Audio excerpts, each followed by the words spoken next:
Ya, terima kasih Anda masih bergabung bersama kami dalam Market Opening, pemirsa. Gerai makanan cepat saji asal Korea Selatan Loteria memutuskan untuk menutup permanen gerainya di Indonesia pada akhir Juni 2020 ini. Di saat pelaku usaha retail dan pengelola pusat perbelanjaan tengah meniti asa dengan kembali dibukanya operasional, pasca ditutup akibat pandemi COVID-19 yang semakin meluas di tanah air, masyarakat dikejutkan dengan rencana penutupan permanen gerai Loteria. Loteria merupakan gerai makanan cepat saji asal Korea Selatan yang berencana menutup gerainya mulai akhir Juni 2020.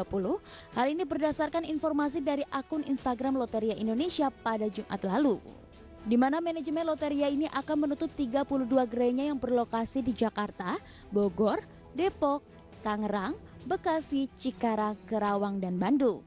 Loteria pertama kali berdiri di Indonesia pada tahun 2011 dan merupakan anak usaha dari Lotte Group asal Korea Selatan. Dengan gerai makanan pertamanya di Sogong-dong, Seoul pada tahun 1979, sementara dalam kurun waktu 4 tahun tepatnya di tahun 2015, Loteria sukses membuka 32 cabang di Indonesia. Sementara itu mulai tanggal 15 Juni lalu, pemerintah Provinsi DKI Jakarta telah mengizinkan kembali pusat-pusat belanja atau mal beroperasi kembali. Meski demikian tetap menerapkan protokol kesehatan COVID-19, di antaranya pembatasan jumlah pengunjung 50%, wajib menggunakan masker wajah dan jaga jarak. Berbagai sumber IDX Channel.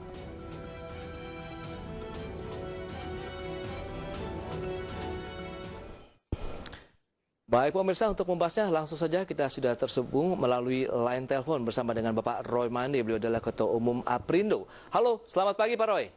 Selamat pagi Pak Pras, salam sehat. Salam sehat juga Pak Roy, terima kasih. Baik. Tadi sudah disampaikan ini, Loteria di tengah euforia pembukaan lagi pusat-pusat perbelanjaan, mal-mal di Indonesia begitu pasca pandemi COVID yang meskipun saat ini masih tetap ada begitu, tapi di satu sisi ini Loteria memutuskan untuk menutup gerainya secara permanen akhir bulan Juni ini. Tanggapan Anda Pak Roy?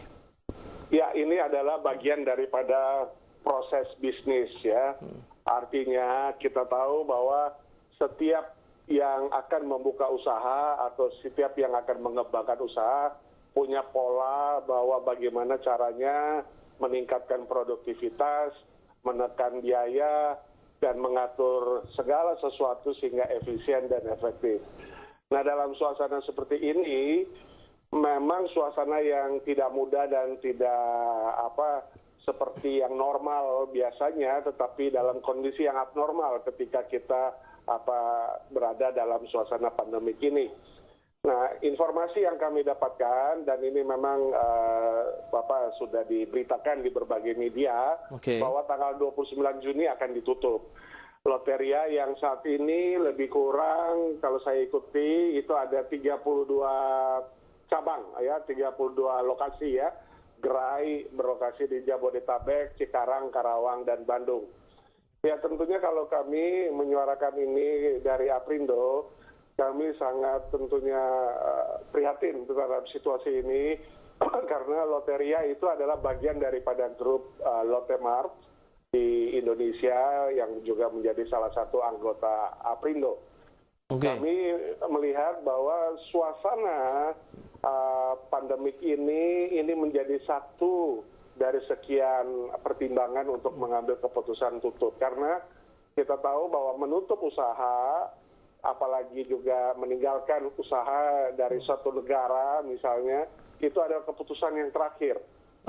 Segala alternatif, segala upaya pasti masih dilakukan sampai kepada mau memutuskan penutupan ini. Sehingga kita mengetahui salah satunya, pasti ini adalah bagian daripada lemahnya memang daya beli saat ini pada masyarakat, konsumsi masyarakat yang tergerus, sehingga tentunya keputusan ini merupakan suatu yang berat, tetapi harus dilakukan dalam arti untuk juga tidak melebarkannya potensi kerugian dan juga hal-hal lain yang tidak diinginkan. Baik, Pak Roy, kalau kita cermati dengan kondisi seperti saat ini, food and beverage, begitu, apakah memang lebih sulit bertahan begitu di tengah masa pandemi dibandingkan dengan sektor retail lainnya begitu? Mengingat memang tadi daya beli masyarakat menurun, kemudian kekhawatiran mereka untuk makan bersama begitu di pusat-pusat belanja misalnya, Pak Roy. Iya, memang ini adalah satu fenomena ya, suatu kondisi yang abnormal ya. Kita tahu bahwa dengan adanya pandemik ini, selain memang protap yang sudah ada baik dari pemerintah maupun protap dari retail modern, protap dari restoran, protap dari mall dan lain sebagainya, sudah ada berbagai safety net. Tapi kita ketahui bahwa ketika sudah pun masuk dalam PSBB transisi, ya sebelum nanti memang betul-betul dilonggarkan, memang masih sedikit sekali juga kunjungan masyarakat. Kalau yang sebelum PSBB transisi ya jelas transaksi makanan minuman yang di mall ketika mall tutup hanya bisa dari online. Yes, betul. Dari transportasi online ya yang mengantarkan. Tetapi saat pun sudah dibuka, terhitung saat ini sudah 1 minggu setelah memasuki PSBB transisi, beberapa retail, mall itu juga sudah mulai activity. Yes. Ya kita ketahui bahwa masyarakat juga ternyata tidak serta-merta langsung membludak, langsung berbelanja, langsung menuju ke mall untuk makan, minum, dan lain sebagainya. Jadi artinya ini adalah bagian daripada selain protap sendiri untuk juga mengutamakan kesehatan keselamatan, beberapa bisnis mau tidak mau kehilangan productivity.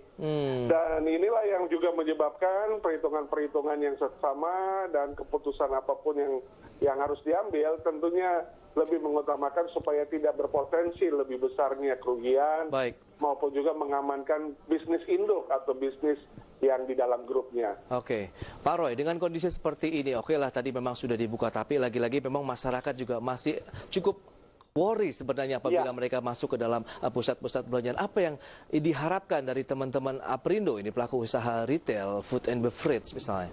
Ya, jadi dalam berbagai kesempatan Aprindo terus menyuarakan supaya tetap optimis, tetap semangat, karena itu obat yang manjur untuk kita memulai usaha. Yang kedua, jaga protap kesehatan dan keselamatan. Dan yang ketiga, ini yang selalu kami sampaikan, be kreatif, be initiate, let's think about out of the box, Memang suasananya tidak reliable, tidak normal, tetapi bukan saatnya kita menerima suasana seperti ini saja, tetapi kita harus bangkit, Banyak hal yang teman-teman kami lakukan yang berkaitan dengan berselancar dalam suasana pandemik ini. Baik, Pak Roy. Semoga ini juga akan menjadi tantangan yang akan bisa dilewati oleh teman-teman pelaku usaha di Jakarta maupun Indonesia secara umum, begitu Pak Roy? Baik, Pak Roy, terima kasih banyak Pak atas waktunya. Selamat beraktivitas kembali dan stay healthy, Pak Roy. Stay healthy. Sukses selalu. Terima kasih. Ya, pemirsa, kita akan lanjutkan kembali perbincangan bersama dengan Pak Arya Santoso. Tapi sebelumnya kita akan sampaikan dulu update dari pembukaan market hari ini yang tadi sudah disampaikan mengalami penguatan, tapi nyatanya menjelang beberapa waktu berikutnya, indeks harga saham gabungan kembali lagi mengalami tekanan. Apakah fluktuasi masih akan terus berlanjut? Kita lihat ini minusnya juga tipis, hanya sekitar 0,04%, pemirsa, berada di level 4.939,329. Adapun level terendah yang dicapai pada pergerakan hari ini adalah di 4938, kemudian tertingginya di 4.957,528. Adapun kalau kita lihat dari turnover ataupun nilai transaksi perdagangan sudah mencapai 835 miliar rupiah. Kita lanjutkan kembali perbincangan bersama Pak Arya Santoso. Pak Arya. Terima kasih masih bergabung. Tadi sudah disampaikan begitu. Memang tantangan yang cukup berat meskipun PSBB sudah masuk masa transisi, kemudian retail sudah mulai dibuka kembali, tapi masyarakat juga tidak sesuai yang diharapkan begitu. Nampaknya masih enggan untuk berbelanja, berkunjung ke pusat-pusat belanja. Sementara di satu sisi ada gerai makanan cepat saji asal Korea Selatan, Loteria juga yang harus mengumumkan untuk menutup permanen usahanya di Indonesia per akhir Juni 2020. Bagaimana analisis Anda, Pak Arya? Ya, kita melihat bahwa memang kekhawatiran para masyarakat yang saat ini juga sebenarnya ada keinginan ya untuk kembali bisa berekreasi yang sangat murah di mall misalnya atau pusat perbelanjaan, tetapi kekhawatiran akan terkena dari COVID-19 ini juga masih belum pulih sepenuhnya. Kita melihat bahwa ini akan masih butuh waktu ya. Tapi untuk kalau kasusnya Loteria, kita melihat memang sudah 9 tahun ada di Indonesia dan kemudian memang saat ini kelihatannya bukan cuma dari faktor COVID-19 saja, memang ada kelihatannya tahapan-tahapan bisnis yang sudah dilalui, bagaimana sejauh awareness-nya dari masyarakat, kemudian dari sisi penjualan, kelihatannya mereka sudah melakukan review secara cukup matang untuk mengambil keputusan yang kurang menggembirakan untuk menutup operasionalnya. Tapi bukan hanya karena faktor COVID-19, kita melihat juga dari sisi persaingan bisnis maupun preferensi masyarakat. Karena sebenarnya grup ini salah satu grup yang cukup besar juga di Korea ya. Kemudian kelihatannya secara timing kebetulan belum terlalu baik ya. Mungkin di lain waktu bisa ada peluang yang lebih baik bagi Loteria. Bagi merek-merek lainnya kelihatan juga merupakan satu tantangan dalam masa pemulihan di semester kedua.